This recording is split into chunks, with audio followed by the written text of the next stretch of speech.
Hello, everybody, and welcome to another episode of Bee Swarm Gaming.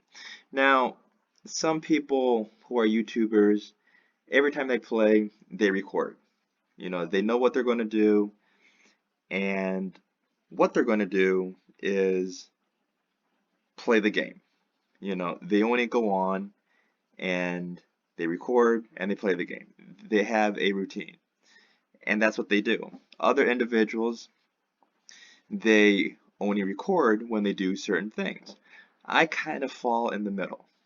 I come on to Bee Swarm and I play the game. I really enjoy the game. I don't know if I'm in love with the game because that's kind of weird. I don't have a game set up where I kind of sit back and I have my Doritos or Cheetos or my microwave food on the side and I'm leaning back and I'm like so weird that I'm like melted back into like a game chair and the whole life is this bee swarm world and I'm just kind of so involved in this type of YouTubing Roblox game. So it's not like I am just melted into this YouTube routine.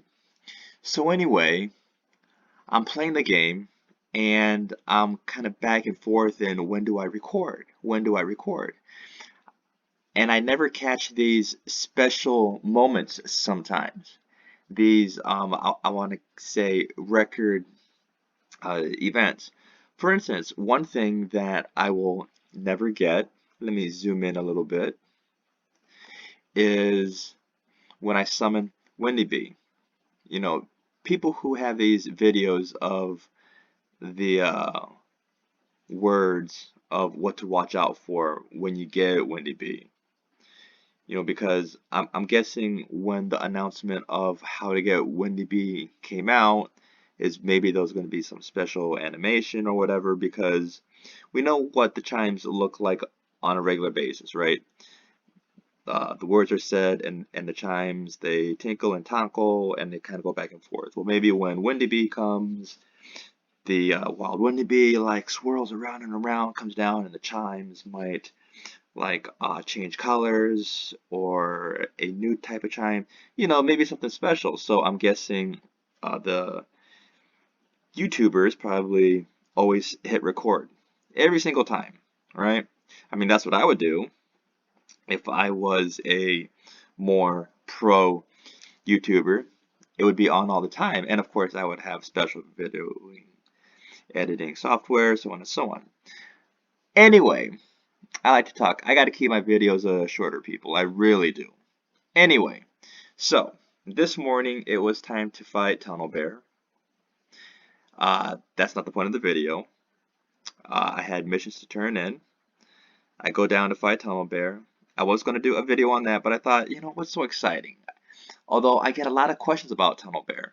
And on my noob account, I actually went to Tunnel Bear. I knew that I couldn't defeat Tunnel Bear, but I just wanted to kind of see what bees were getting tired. Because that's the big thing about Tunnel Bear, right? It's not that our bees couldn't beat Tunnel Bear. And even if the tunnel was longer, what happens is you start noticing about halfway through, your bees starting to get tired. You want to get to a point where your bees can make it halfway there and less than half of your bees leave. You want bees that don't get tired because Tunnel Bear is two things. He's strong and he's tough. Those are two different things. So you want your bees to be stronger, tougher, and with more energy. So I have my bees down there, and they're doing good halfway through. And I'm sure a lot of you will say, yes, I'm making it, I'm making it, I'm making it. And then about halfway through, I get these chat messages saying, oh no, I don't know if I can make it. I don't know if I can make it. And then finally at the very end, I get the oof, RNP. Gosh darn it. Bee Swarm Master, what can I do? Please make a video on tunnel bears. So that's kind of why I jumped in, just to kind of see where my bees are. And where my bees are is uh, the same as where the other hives are, meaning level wise, number wise. And I think I know what it's going to take. Higher level, but also they have to be gifted, because once you gift, your energy goes up by like 50%, right? I think that's what it takes. I think it takes high energy, because whether you have 1 hit point or 1,000 hit points, it's always going to pack the same amount of punch. But I don't think once your bee leaves there, it's going to come back. And you're going to need a consistent down drain of hit points, and it's going to take a certain number of bees. Now, is that half of your hive? A third of your hive? I don't know. And I still don't know. So anyway, I was going to do a video of that, but I thought, that's not that quite exciting. But this is what it is. So, as you can kind of tell, I have my saturator out there on coconut field. I'm standing near coconut field. And remember that my fastest time was over 2 minutes. So I come over to coconut field, I put the saturator out. I've been starting this with the coconut drink, just really quick. If you're going to do things like stump snail now, at certain parts I do with coconut drink. If you're going to do stick bug, I also do it with coconut drink. Coconut drink, I believe it's like 10 minutes. The reason I do it with coconut drink now, or tropical drink to be technical, is it grants 1.25 white pollen. That's not why I do for Crabby, even though it is a white field, but for the plus 5% critical chance. Okay, critical chance is, once again, here's a good analogy, like a boxer, right? Critical chance is like a boxer.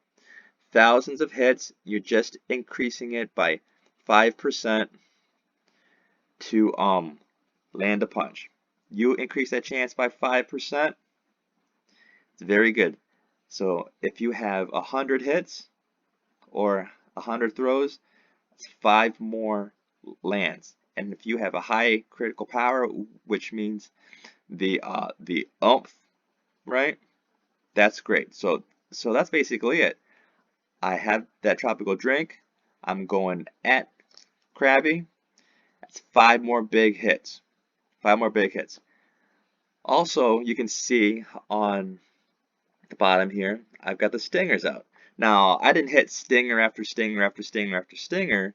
You know, even with what I have, I'm not saving my stingers up or anything, except for maybe a passive that I get from a Supreme Star. I do use the stingers every once in a while. Every once in a while. Because stingers actually won't like decrease your time drastically, I believe. But I do think stingers will help out if you click on them every once in a while. Especially if you play the game every day, most likely you are going to come across a vicious bee.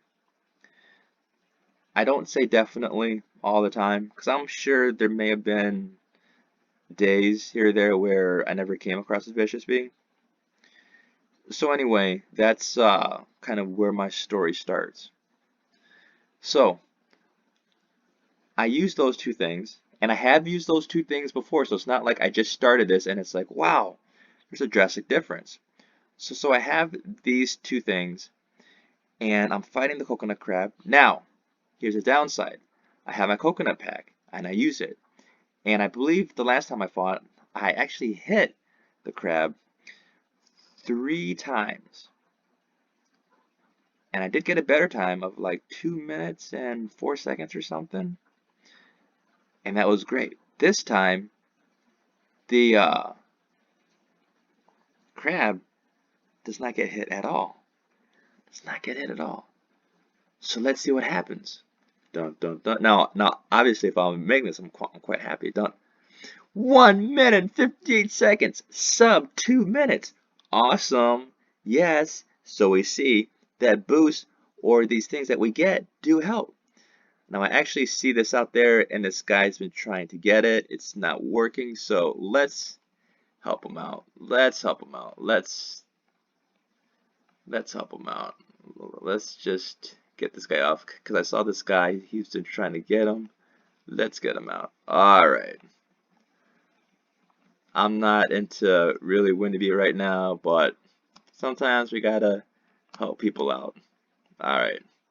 So anyway, that's kind of like the purpose of the video, was to show that I got a sub 2-minute score finally on Crabby.